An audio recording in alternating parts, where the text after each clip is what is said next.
Mesdames, Messieurs, j'interviens ici d'abord comme un lanceur d'alerte, puis comme un éveilleur de conscience. Je parle ici de la conscience d'abord psychologique, c'est lié à la raison. C'est-à-dire la raison de savoir gérer soi-même son cerveau, de savoir juger par soi-même. Bien sûr, il y a aussi la conscience morale, c'est-à-dire la barrière entre le bien et le mal. J'interviens ici aussi comme un intellectuel, celui qui fait part de ses analyses, de ses points de vue sur les sujets plus ou moins variés, plus ou moins partagés. Je peux aussi dire que j'interviens ici comme un visionnaire. Bien sûr que les visionnaires sont toujours victimes de leur époque, ou plutôt on avance avec leur époque. Mesdames, Messieurs, Emmanuel Macron, élu président de la France, il y a bien sûr des signes qui ne trompent pas. Je dirais plutôt il y a des indicateurs politiques, géostratégiques, économiques et aussi des forces parallèles qui ne trompent pas. Mesdames, Messieurs, Macron élu. Parlons déjà des indicateurs politiques. Vous savez que Macron fut le conseiller du président Hollande. Il fut son ministre de l'économie et des finances. Donc il était au centre et au cœur de la tragédie congolaise qui s'est déroulée depuis 2015 jusqu'à nos jours. Donc il connaît bien le dossier. Oui, quand c'est flou, il y a un loup. Donc je ne vois pas comment M. Macron pourra trahir son mentor, le président François Hollande, surtout sur la situation du hold-up qui s'est déroulée avec les crimes de masse et des sangs qui se sont déroulés entre 2015 à 2016 et 2017 aujourd'hui. Donc nous sommes au cœur de la problématique de la dignité humaine et aussi de la souveraineté des peuples. Il y a eu une élection présidentielle anticipée. Le dictateur Denis Sassou Nguesso a recueilli que 8%. Le président élu, le général Mokoko, a été foutu en prison et pour rien. Bien sûr que nous ne sommes pas un peuple. Si nous étions un peuple, on pouvait se battre pour libérer notre président élu. Bien sûr qu'ici, Macron rêve de devenir président de la République. Mais là-bas, on empêche les gens là-bas d'exprimer leur volonté générale. Mesdames, Messieurs, donc, au niveau de ces indicateurs politiques, je pense que si le président Macron élu, je suis sûr et certain que le président élu Mokoko aura des embrouilles. Il pourra d'ailleurs rester en prison ou mourir en prison. Et pour cause, il y a des indicateurs bien sûr économiques qui sont là. Tous ceux qui sont aujourd'hui derrière Emmanuel Macron, je ne peux pas les citer tous. Je peux commencer déjà par le Jacques Attali, qui est le conseiller personnel du dictateur. Je ne peux pas parler aussi de Jean-Paul Pigas et de Mathieu Pigas, qui est aussi le monteur communication et tous ces réseaux du dictateur. Je ne veux pas ici parler de Bolloré avec ses affaires au Congo, qui croit que si Mokoko était élu, ses affaires seraient menacées, alors qu'il s'est trompé. Parce que les peuples sont souverains, les intérêts économiques restent les intérêts économiques. Mais je ne vois pas comment Mokoko pouvait dire non à Bolloré de dégager du Congo. Mais non, donc il se trompe. Il y a bien d'autres choses derrière. Je ne veux pas parler ici aussi de Jean-Yves Olivier, le marchand d'armes et de munitions du dictateur Denis Sassou Nguesso qui tue les Congolais. Tous ces gens-là qui sont derrière le candidat ou demain le président Emmanuel Macron ne laisseront pas libre cours à Emmanuel Macron et à Sassou Nguesso de libérer le général Mokoko et de mettre hors d'état en et le dictateur Denis Sassou Nguesso. Détrompez-vous. Mesdames, Messieurs, bien sûr qu'il y a des indicateurs aussi géopolitiques, la problématique de la France-Afrique. Il me semble que, selon eux, si Mokoko était élu, la France-Afrique n'existera plus au Congo. C'est les raisons pour lesquelles ils mettent tous les moyens dont ils disposent de l'État congolais et de cette puissance de renseignement et de lobbying et autres pour que le président élu congolais reste en prison. Et à la clé, tous les prisonniers politiques. Oui, bien sûr, ce sont des dignes fils du Congo qui sont en prison. Les faux opposants sont en liberté. Bien sûr, ils attendent que les vrais dignes fils du Congo restent en captivité ou meurent pour que demain ils prospèrent. Mais ils se trompent parce que le peuple est souverain. Tôt ou tard, on saura qui a trahi le peuple congolais. Parce que le peuple, c'est vous et nous, c'est tout le monde. Le pays nous appartient. Il n'appartient pas à une certaine oligarchie qui trahit indéfiniment le peuple congolais. Mesdames, Messieurs, bien sûr, il y a des indicateurs des forces centrifuges ou des réseaux parallèles. Je ne veux pas parler de la franc-maçonnerie qui est active au Congo-Brazzaville. Vous savez qu'au sein même de la diaspora, elle est déjà infectée. Donc, bien sûr que ceux-là qui appartiennent à ces obédiences cherchent à ce que le président élu, Mokoko, reste en prison ou meurt en prison, et pour qu'eux, ils préparent la suite. Bon, ça on le sait. Toutes les informations concordent sur ces hypothèses. Et c'est vraiment pas bien. Mesdames, Messieurs, bon, Macron élu président de la République, bien sûr, Mokoko pourra mourir en prison. Oui, parce que pour eux, ils ne vont pas laisser libre cours au président élu congolais de éjecter leur pion, c'est-à-dire M. Denis Sassou Nguesso. Bien sûr qu'il prépare déjà la suite du dictateur, puisque nous sommes dans un peuple qui n'est pas un peuple, mais une mosaïque de tribus, chacun avec ses groupes d'intérêts partisans, chacun vient avoir son président. Bien sûr, les problématiques nord-sud qui sont aujourd'hui dépassées, parce qu'au nord, il y a des gens qui ont osé dire non au président, au dictateur Denis Sassou Nguesso, et qui sont aujourd'hui soit en prison, terrés comme des rats, et d'autres en exil. Mais d'autres qui sont là avec le dictateur, ils croisent des doigts que Macron soit élu pour qu'eux, ils déroulent leur programme de maintien au pouvoir d'abord du dictateur en vue de préparer demain le fiston de Sassou Nguesso, c'est-à-dire Denis Christophe Sassou Nguesso. D'ailleurs, le président François Hollande, qui est le mentor et le soutien non seulement de Macron, mais aussi du dictateur, il a pourtant dit que demain, on pourra transmettre le pouvoir à Denis Christophe Sassou Nguesso. Donc, il s'y prépare. Et vous allez pleurer. Le peuple congolais veut pleurer. Tous ces cadres intellectuels de la diaspora, ou même civils et militaires au niveau national, vont que pleurer. Parce que les choses sont en train de se préparer contre le peuple. C'est un jeu d'enfants. Ils ont des intelligences, des stratégies sont élaborées. Voilà, donc vous allez pleurer. Voilà au niveau, par exemple, géopolitique nationale. Au nord, on le sait bien que Sassou Nguesso n'a plus la couverture intellectuelle et politique au nord. Mais bien sûr qu'il veut utiliser ses réseaux, sa force et les achats de conscience pour continuer à se mettre coûte que coûte au pouvoir. Parce que l'enjeu est de se protéger lui-même, mais aussi les marches arrière de tous ceux qui l'ont toujours soutenu. En maintenant toujours cette France-Afrique, parce que le dictateur Denis Sassou Nguesso est l'aboutissement de la France-Afrique et de tous ces réseaux parallèles. Bien sûr, ce sont qui se ressemblent, s'assemblent.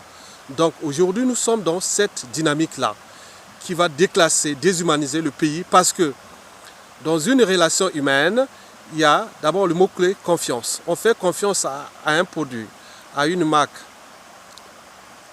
à des institutions, à un État, à des États. Mais quand on n'a plus confiance, on rentre souvent dans la défiance, l'évitement. Il me semble que l'arrivée, si possible, du président Macron pourra entraîner tout le peuple congolais dans les situations précitées.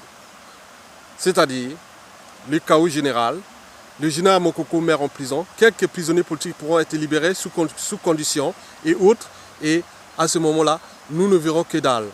Mesdames, Messieurs, au niveau géopolitique du Sud Congo, par exemple, je pense que dans le Sud, la plupart des intellectuels dignes et cadres civils et militaires dignes du pôle ne pourront pas cautionner sur un plateau d'argent le candidat, le président Macron. Parce qu'on vu de tous ceux qui ont bombardé le pôle sont tous derrière Macron. Donc je ne peux pas être juge et avocat. Mais il me semble que nous nous dirigeons vers cette dynamique-là. Mais au sein du Sud Congo, moi, je ne vois pas pourquoi certains sont en train de montrer que Macron c'est un jeune. Bien sûr, on peut faire du vieux avec du neuf. Bon, bien sûr qu'ils sont entourés, bien sûr qu'ils ont des programmes secrets. Oui, le président François Hollande a préparé Emmanuel Macron. À son tour, va préparer Denis Christel Sassou Nguesso. Et la situation des prisonniers politiques dont le président élu sera plus que jamais chaotique. Ne vous étonnez pas ce qui va arriver comme drame. Parce que nous sommes un peuple de moutons. Un peuple de moutons. Et on gêne toujours des partenaires économiques et des réseaux de loups, ou même des gouvernements de loups, des dictatures de loups. Voilà, nous sommes là dans ces cadres-là. Donc nous allons pleurer. Et demain, on ne sait pas, pour les prochaines vidéos, je vous parlerai des conséquences de l'arrivée du président Macron à l'échelle de la diaspora. Bien sûr que les mouvements que nous faisons aujourd'hui seront plus que jamais mis hors d'état de nuit.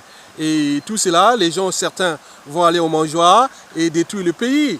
Bien sûr que ce n'est pas le peuple qui a trahi le Congo. C'est toujours cette élite, ces cadres civils et militaires qui ne roulent que pour leurs intérêts privilégiés ou particuliers ou des groupes d'intérêts partisans. Je vais vous parler des problématiques du tribalisme. Bien sûr que nous avions un dénominateur commun, le dictateur Denis Sassou Nguesso. Nous n'étions pas capables de s'entendre ensemble pour l'éjecter. D'autres élites et cadres civils, intellectuels cherchent à acheter la liberté du peuple congolais. Bien sûr que la liberté ne s'achète pas, elle s'arrache, elle se mérite. Parce que le peuple qui sont libres l'ont certainement mérité. Mais nous ne sommes pas capables d'arracher notre liberté. C'est les raisons pour lesquelles les officines sont en train de se préparer au sein de la diaspora et même à l'échelle nationale pour qu'ils déroulent leur traîtrise envers le peuple. Mais bien sûr que si le général Mokoko par malheur mourrait en prison, mais je suis sûr et certain que le pays sera plus que jamais divisé en tenant compte aussi de la situation géopolitique d'abord dans le nord. Les responsabilités seront dégagées. Et qui a trahi le général Mokoko? Qui a trahi le président élu? Qui a trahi les prisonniers politiques? Qui a trahi les dignes fils du Congo? Et chaque chose a une fin. Oui, chaque chose a une fin. On appelle ça des cycles de vie. Les cycles de vie peuvent être aussi politiques. Bien sûr que Sassou Nguesso croise les doigts pour que le président Macron arrive au pouvoir, pour qu'il déroule les rouleaux compresseurs en le maintenant par tous les moyens d'intelligence jusqu'en 2021, en attendant que Sassou Nguesso prépare avec le président Macron la succession de sa dynastie avec son fiston. C'est ça le problème. C'est ça qu'il faut éveiller les uns et les autres. Nous sommes un pays outragé, un peuple aux arrêts. Oui, un pays en mort clinique, surendetté. Bien sûr qu'ils vont transformer toujours les dettes privées auprès du FMI, des bailleurs de fonds internationaux, en dettes publiques pour qu'ils continuent à acheter les armes, parce que Denis Sassou Nguesso, c'est un pompier pyromane. Bien sûr que toutes ces forces économiques qui l'entourent cherchent à s'enrichir sous les dettes congolaises aussi, avec les deniers publics congolais. Et nous sommes là en train de constater, parce que nous ne sommes pas capables de nous libérer nous-mêmes. Nous préférons acheter notre liberté et certains commencent même à polémiquer au sein de la diaspora, croyant que Macron va libérer le peuple congolais. Détrompez-vous, parce que tous les indicateurs précités sont désormais autour du président qui demain peut-être sera élu. Mais il appartient aussi de sa conscience du président élu, si c'est Emmanuel Macron, de voir que non, on ne va pas continuer dans la avec les mêmes méthodes et il faudra avancer. Et dans ces cas, s'il libère automatiquement le général Mokoko et le général Mokoko, le président élu, prend ses responsabilités et devient le président de la période de transition qui pourra restaurer l'État et son autorité, les problématiques de devoir de mémoire, les états généraux de la nation, de l'éducation, de la condition humaine, l'accès à l'eau, à l'énergie, à l'éducation, à la justice et tout cela, le cadre de vie et autres. Et nous pourrons alors repenser dans 5 ans une nouvelle république qui sera peut-être fédérale avec des pouvoirs autogérés à l'échelle locale, c'est-à-dire à l'échelle des groupements ethnocentriques ou ethno-régionalistes, et nous pouvons alors avancer un Congo de demain. Et si nous ne le pensons pas aujourd'hui, et si nous continuons à invectiver les autres, et d'autres se regroupent autour de ces forces qui sont en train de détruire majoritairement le Sud Congo, alors que le Nord, qui est aujourd'hui fiché comme la région qui est par association avec le dictateur, est aujourd'hui en méfiance vers ceux qui viendront après s'il n'y a pas Mokoko. Mokoko est le fédérateur. Mokoko élu, il n'aurait pas, il aurait ajusté, il aurait trouvé des solutions d'arbitrage et de positionnement de la géopolitique France-Afrique à l'échelle congolaise.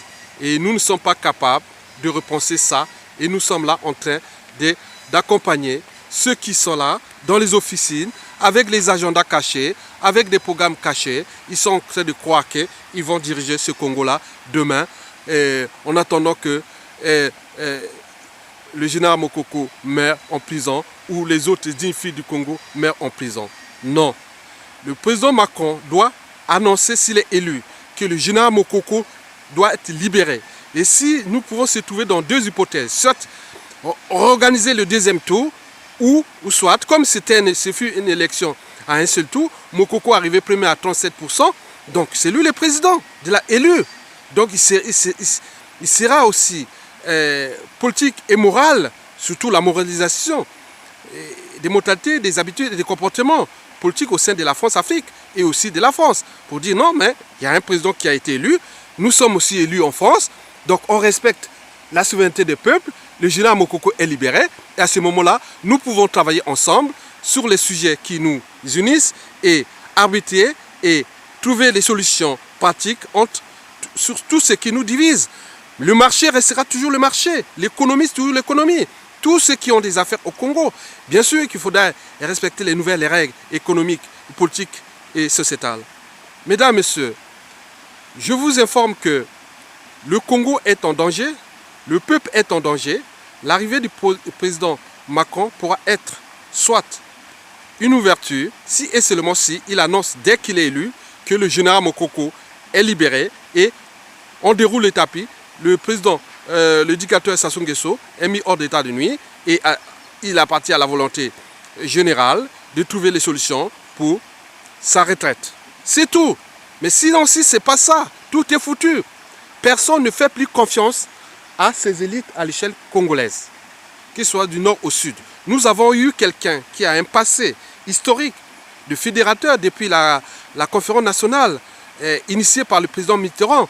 Et nous sommes là en train de laisser libre cours à ces intérêts particuliers qui sont là pour représenter, soi-disant, la nouvelle génération. Il s'agit que d'une nouvelle génération des assoiffés de pouvoir, des gens qui cherchent à faire des coups bas aux dignes fils du Congo pour qu'ils prospèrent et le Congo sera plus que jamais déclassé et déshumanisé. Et nous rentrerons dans le processus de somalisation parce que personne ne fait plus confiance à personne.